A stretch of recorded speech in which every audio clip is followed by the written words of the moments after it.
Welcome back to the Geekcentric podcast, and welcome to our watch club for Star Wars The Bad Batch Season 2. Some come to Pabu looking for a clean slate, a chance to start over. As a father, you couldn't ask for a better place to raise a child.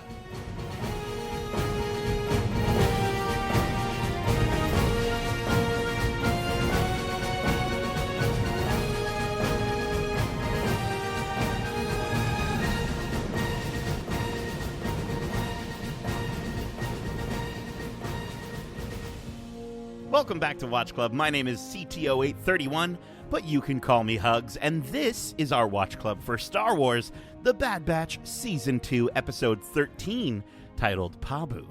If you're joining us for the first time, this is Watch Club, our weekly review series, kind of like a book club, but way better.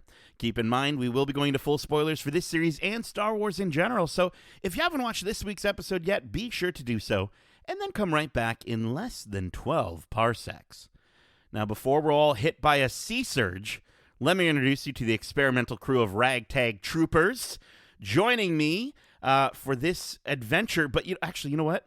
Just like Echo, some of our team has left us to fight their own fight against the Empire. So this week, it's a bit of a smaller battalion, but regardless, we are so glad to have a true friend and war hero joining us, and her name is CT0118, but you can call her Brushstroke. How's it going? It's going well. For the absence of our dear friend, I'm gonna say ahoy hoy. Oh, you know what? I think we all you know what? It's like as if he's our fallen soldier. We just all stand and say ahoy hoy in a moment of silence. We miss you, Jesse. He is perfectly fine. He will be back, I'm sure. And I hope he'll return. I hope Echo will return.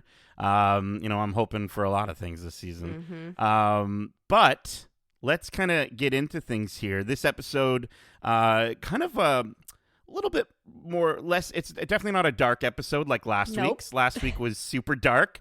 This was more of a tropical island, rest and relaxation style episode. Sure. Yeah, I don't know if it fully worked for us or for me or for what did you think it was? Yeah, not really. Yeah, this one took the steam out of my whistle. I don't know how to say that. The steam out of your whistle. The wind out of my sails, I should say. Okay, there you go. That makes more sense. For a tropical style, the wind out of your sails. Yeah. Your boat that took the water out of your ocean and then gave it back or whatever. Megan, I wanted to start with before we get into the episode, because it is going to probably be a little shorter, I'm not going to lie. I wanted to ask, what was the first, because for Omega, this is like her first vacation, if you think about it, right? What was the first vacation you remember going on? Oh, that's a great question. The first vacation I distinctly remember being a part of, I was 8, and we went to Florida with my grandparents. We didn't go to Disney though. Don't ask, I don't know, but we went to a place called Busch Gardens. I don't know if anybody's ever been there. Okay. And it was like a zoo-ish type place. It was also sort of a theme park. I don't really remember any of the rides. The only things I remember are being in almost like what would be a butterfly conservatory, but just with birds. And having a bird land on my dad's head and sit there for the entirety of us being in this film. I remember that. That's crazy. And I remember, again, my father gets pulled up for everything. He doesn't volunteer, but everybody thinks he's volunteering. And he went to do some sort of dance with the dolphins, and then they splashed him. And that's all I remember from that trip. Those are core memories. Yeah. Core memories. My answer is also Florida, actually. I distinctly remember the first time I ever went to Disney World and Universal Studios, and we went with I think it was our real estate agent's family. I don't know what, we move a ton in my family. I'm pretty sure I've moved at least 20 times by now. Wow. And so we got to know that real estate agent well enough to go to Disney World, but it's I remember moments. I don't remember, I think I was maybe even a little younger than 8, and I remember Mickey Mouse calling me on the phone. That was cute. It's ingrained in my mind. It was amazing. I remember getting an animatronic parrot that was really realistic in a very eerie way. I think we did that ride. We did the one. What is that one? The tiki room. Yeah. And so like I was like, I get to own one of those. What the heck? It was unreal. And then at Universal Studios, somehow I ended up with a crap ton of Jurassic Park toys. Sure. I don't know. I think maybe the house that we sold, we got a lot of money from it or something, because I just remember having like, it felt like, and when I was it was, you're a little kid, so I probably had like 6 dinosaur toys, but I felt like I had all of them. It was amazing. So I was in heaven as a big dinosaur fan. But that is, Florida. I think that's probably an answer for a lot of folks. I think so Florida. too. Yep. Which is probably why we're the way we are. Is because we just we had to wanting to go back there. Wanted to always go back there. But I think visit. I don't think I would. I would never live there. No. Personally. No offense to our Florida listeners. Well, listen. Before Sid seems like she's from Florida. Sid no comment. No comment. Well, before Sid surprises us with a scathing, scaly, hollow message, let's get to this week's episode. So we start this week off with a hostile negotiation between Fee and Omega and Lance Crowder, an artifact dealer who attempts to poison Fee. And when Fee makes note of the poison, Crowder releases a kuhun, which is a venomous arthropod, and it sneaks up her chair. It's a little creepy little crawly. Yeah. And just as it's about to sting her, Hunter's knife stabs through it, piercing it against the wall over Crowder's shoulder. He then stands up, and Crowder's crew draw their weapons. Wrecker makes his presence known, and a gunfight ensues. Omega, fires her bow and traps Crowder inside of a bell-shaped lampshade that was hanging over top of him. And then Tech is interrupted during a game that he's playing, by the way, against himself, because he's the best. He's the only opponent that he can actually enjoy playing against. And they tell him, "Hey, you got to come pick us up." And back on the ship, Omega expresses that was a fun mission. I wrote Mishan. Mishan. So what did we think of this sort of, I would say, classic Bad Batch opener for this episode? I actually wrote the word classic. It was bombastic and fun and exciting, and it gave off that like we knew this was coming vibe. They had their post stationed throughout that little pub or bar wherever they were at, and they planned for everything. I don't know how they know these things, but it's almost like they knew that Bug was coming out to stab what's her name? Fee in the neck. Mm-hmm. So yeah, it was super fun to watch. Great start to the episode. Unfortunately for me, I feel like this is the top of the episode. Was the peak. Yeah. And it shouldn't hit that hard so fast and then fall so hard. Yeah, I think there's maybe like one more moment that was kind of really lovely, but for the most part, this was kind of the peak, especially if you're a fan of sort of the traditional Bad Batch adventures that we go on. And I don't think that it's like we don't have to always get those same sort of things. And this episode tries to do something different. I just don't know if it fully nails its execution. But no, it was honestly, I actually really enjoyed seeing Fee working in tandem with the crew here. I feel like she's kind of, even in the last episode that was probably, I think, still one of the weakest episodes of this season, which every episode was really great except for that one. And, even there, she kind of didn't feel like she was fully part of the crew. And here, she's definitely starting to come around for me in this episode. Steve Bloom, by the way, is the voice of Crowder here. You might recognize Steve's work as Spike Spiegel from the anime Cowboy Bebop, Wolverine from the animated X-Men series, and Zeb Aurelios in Star Wars Rebels. No way! Oh, a little so cameo. Cool. I mean, Steve does the voice of like almost all the characters in all the things that you've watched over time. But I still remember being at Fan Expo Toronto when they debuted. They did the Canadian premiere for Star Wars Rebels, and he was on stage, and we got to talk to him. And this was before it kind of like really blew up, and it was cool. It sort of felt like we're on the ground floor of this new Star Wars thing, and I don't know. It was before I think Star Wars animation really kind of I think got to the masses and got going. So now the relic that they had, it looked very mushroomy. It kind of looked like it was made of jade. Oh, yes. You know, it kind of looked like something that a Star Wars like grandmother would keep on her shelf. I don't know, or like maybe you could like smoke out of it. I was hoping Darcy was here; he might know. Oh my God, for real, what it could have been. It almost reminds me of. I mean, we're just in the midst of another watch club as well, but it's all that crystallized stuff on Mandalore in the Mandalorian season 3. It sort of gives off that look. Obviously, whoa. I mean that can't timeline-wise, be from that. No. But I mean, it could have been another planet that was crystallized, right? And I think the idea is that it's from a specific culture, and they're rescuing it, which is really, really cool. But let's keep going here. Back on the ship, Fee comments how impressive Omega was during the mission, and she also recommends that Omega should have a friend of her, her own age, one that doesn't share her same genetic makeup. They receive an incoming holo message from Sid, where we learn it's been 20 rotations since they last had any communication with her. She tells them to remember their mutually beneficial arrangements and how well they know one another. She says they do well to not assume she's just threatening, quote, you boys. So who exactly is Sid threatening here? I mean, them. The no, boys. For sure. The boys. I feel like she knows a little more than she leads on at all times. Yeah. And I think she knows how important Omega is. And she's willing to give up Omega to save her own skin. So if it were to ever come to a point where they don't communicate with her enough and they don't do the job she wants them to do, watch out.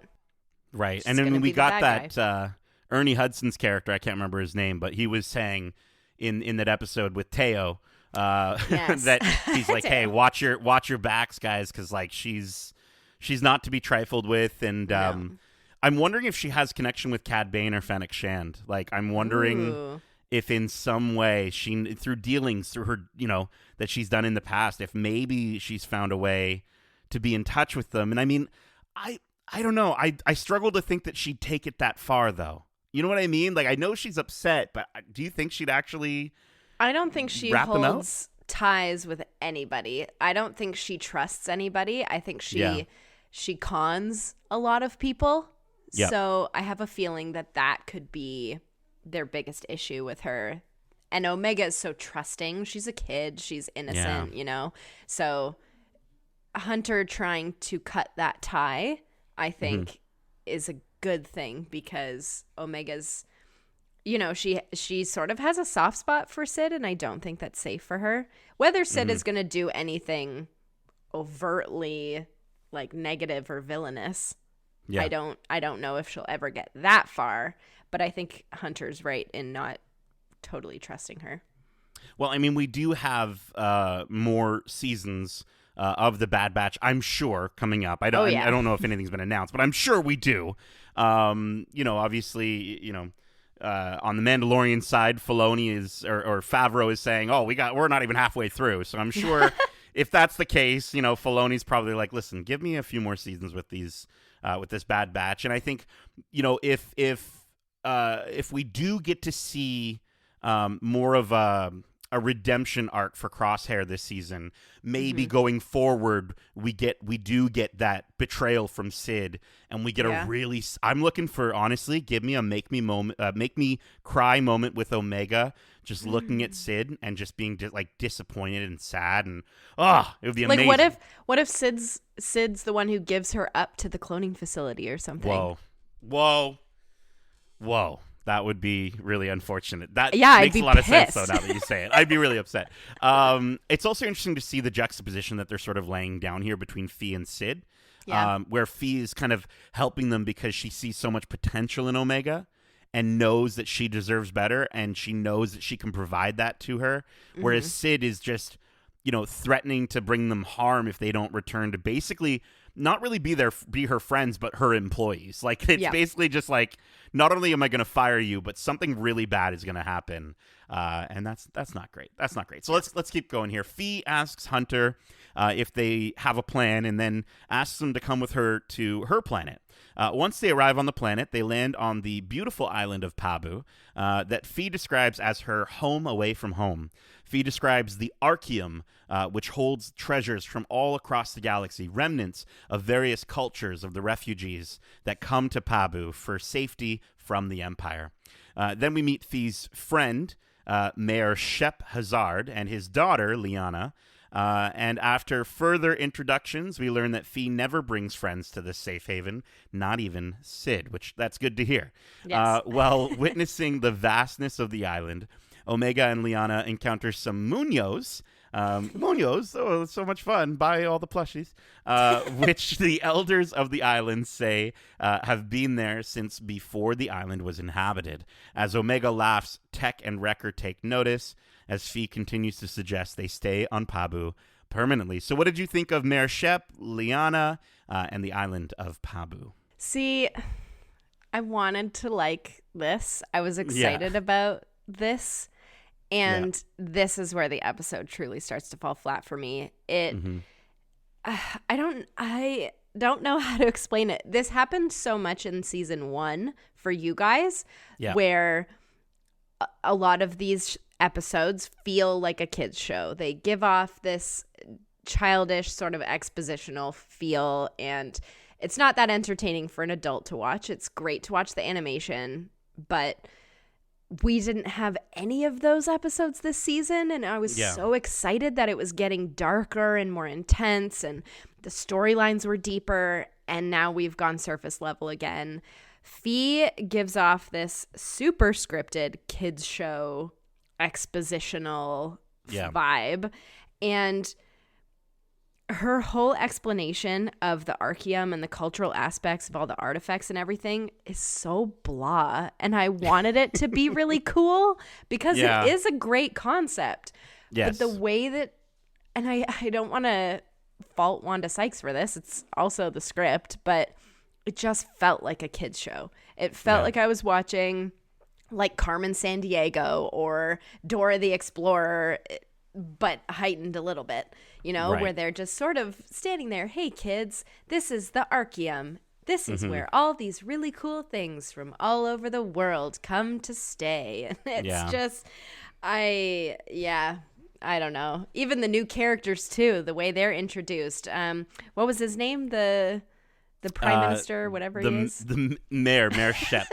The mayor.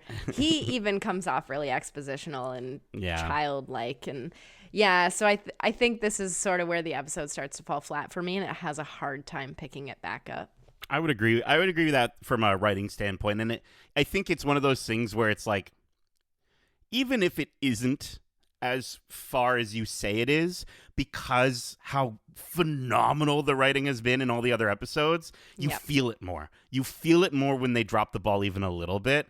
And I think that's kind of what's happening here. I will say, from a positive standpoint, gorgeous island. Reminded me a lot of Greece. The way the city was structured and being surrounded by ocean and kind of all the different layers. And then even Upper Pabu, where they have all the columns, very Greco-Roman inspired with all the different columns. And I will say, as far as, yes, it was expositional, but the concept, you're right, for what Fee is doing, brought Fee up in my books a little bit as a character. Like, before it was, she's making shit up and she's like going and like, oh, we gotta go get this thing because of this, and it's like not actually important. And I'm just like, okay, well that's not a great, what was the point of all that in that previous episode with her, right? But this one, I think it's we've seen time and time again where, and we talked about this just recently in The Mandalorian, of like, the Empire is not only taking over different planets, they're wiping out the remnants of those societies. They're wiping out their culture. So to see that she's not just a pirate, but she's someone that collects, maintains, and secures different people's cultures is awesome. Yeah. That is such a cool idea and such a cool spin on the sort of character of a pirate. I think it really brings a new light to this character that I didn't see before, and I really, really appreciate it. So I was happy that, hey, that's the idea with it. You're right. The way it was kind of explained is like, okay, but it almost felt like they really wanted to have this character maybe have more of a theme, but maybe they just couldn't find a way to have more adventures with Fee, and maybe we'll be getting that in the future. But it did feel kind of like if this was something that I got to see, as opposed to what you just said of her just being like, this is what it is, and don't worry about that because we're not even going to really talk about that for the rest of the episode. Never go in there. Yeah. Then yes, then it would have been way better. But so as a concept, I really appreciate it. I think Shep's laugh when Wrecker says put her there, and they both like laugh the same way. I was just like, okay, that's pretty cute. Yeah. Liana is doing for Omega exactly what Fee is doing for Hunter in this episode. She's asking all the right questions to help Omega see a different life that she could have. And of course, Omega instantly hits it off with her, just like with Hera. Like it's like the same. You just get a little kid with Omega, and they're going to be best friends because if you think about it, like she doesn't really get that much opportunity to spend time with people her own age. And then I got to ask you a question, because this was like really confusing for me, but did you sense a little moment between Tech and Fee at the end of this scene? I mean, she calls him Brown. Oh, no, that's Sid that calls him Brown Eyes. No, Fee calls him Brown Eyes, yeah. She's been flirting with him from day one. And for real. I mean, I don't blame her. Tech is interesting in this season, but it's really funny to see that happen, and I wonder if he's clocking it at all. Like, right, because he doesn't really pick up on social cues that much. No. But there were a few moments in this episode where I was kind of like, is that gonna happen? Is that actually gonna happen? Like, it seems like the camera stays on him a little longer after she walks away. Yeah. And then he turns around and walks away. And it's kind of awkward. Even the movement is a little bit awkward here from an animation standpoint. But but yeah, let's keep going here. After enjoying a meal, Wrecker says, "I'm full. I'm never full." And Tech says, "I will note the date and time to commemorate such a momentous occasion." And I just had to shout out that moment because it made me really happy. And I was like, that's great. I love Tech. Omega and Liana take a boat out into the water. And Omega comments how her previous life was surrounded by the ocean, but never felt like the ocean that's around Pabu. And during a beautiful moment where, the rest of... during a beautiful moment of rest, we see the lights around the island illuminate all at once. Unfortunately, this moment is interrupted as Hunter senses a disturbance made clear to him by the Munoz running away. Suddenly, which, by the way, Munoz, like, I don't know about that name. I don't. It's okay. Makes no sense. Yeah. give me. What was the one? The Lermans, the leaping Lermans. Yeah.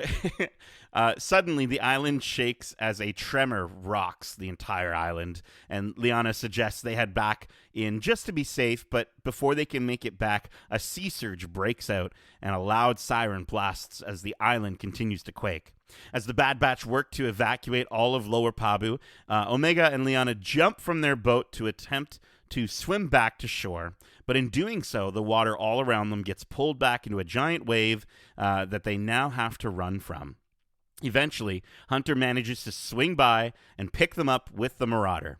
The entirety of Lower Pabu is evacuated and now displaced without homes. Tech estimates that it will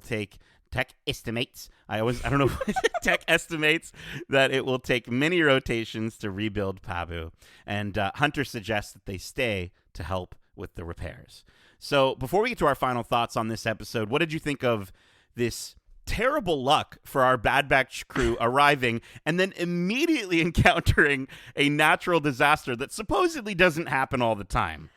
I mean, they needed some sort of exciting incident, I guess. I guess, right? Yeah.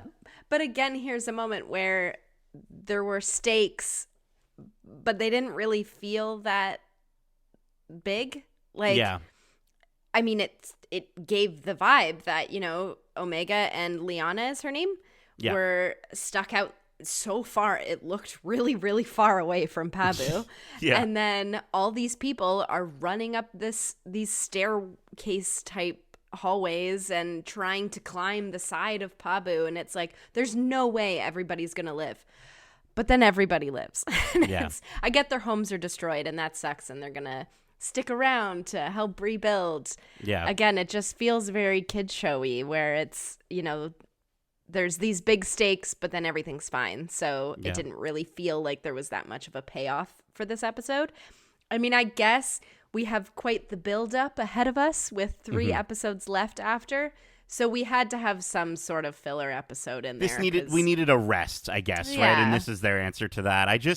Honestly, I almost would have preferred a slower paced episode that was actually a rest, that was them taking in the sights, goofing off, getting little moments of fun, and we get a little bit of that. I don't know if we needed the sea surge. You know what I mean? No. Like I guess it's the quickest way for them to be like, well, we got to find a way to make them stay, and they have to help rebuild. And I'm like, no, I think there could have been something else. I think it could have just been Hunter just sees how happy Omega is, and he just makes the decision to say, let's stick around for a little while. You know what I mean? Like, yeah, to have like deep conversation. It doesn't need to be this intense battle sequence or like a dark battle. It doesn't need to be dark action. Right. It can be a really dark and intense conversation had about how Omega's never been a kid before. And they touch on these things, but they don't go into them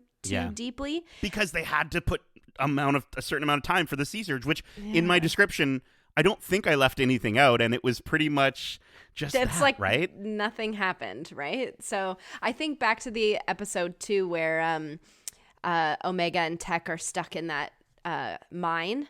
Yes. And they have the conversation about emotion and family and how Omega saw Echo as a family member, and Tech's like, well, I get it, and I feel that too, but I don't feel things the same way that you do. That's a really deep topic to talk about in an animated show. And they could have gone into something like that in this episode, but they chose to make it surface level and expositional. And that's where I have my biggest issue with this one, I guess. Yeah, and I think it was, in that episode, they could have had a situation where Hunter and Wrecker have to rush to save them because they're drowning because the water's filling up, and never had that conversation. That kind of feels like what they did here. Was. Yeah. So I would have loved for them to have a little bit more time. I will say Kevin Kiner pops off with the music again though in this episode. The taiko sounding drums when Omega and Liana are running, and then the way they blended into the strings, I thought was really, really good. And then I one little neat thing that I noticed is the hand that Wrecker saves Shep with as Shep is about to fall is the same hand that they shook with when they met. So it's kind of, and they sort of grabbed their arms together in the same way. And I was like, that's a neat little detail. Some symbolism, to kind of put some symbolism in there. But yeah, I really was hoping for honestly, if this was supposed to be a relaxing sort of episode, I don't think they needed the sea surge. I think there could have been a more opportunity for conversation. But I want to know, what are your overall thoughts and final score for this episode, which we're going to be rating on a scale of 1 to 5 danger sensing Munoz. So overall, like I've said repeatedly, this was a lighter episode compared to the majority of this season. Not as dark, not as intense, not as adult, but it gave that childish aspect that I didn't miss from season 1.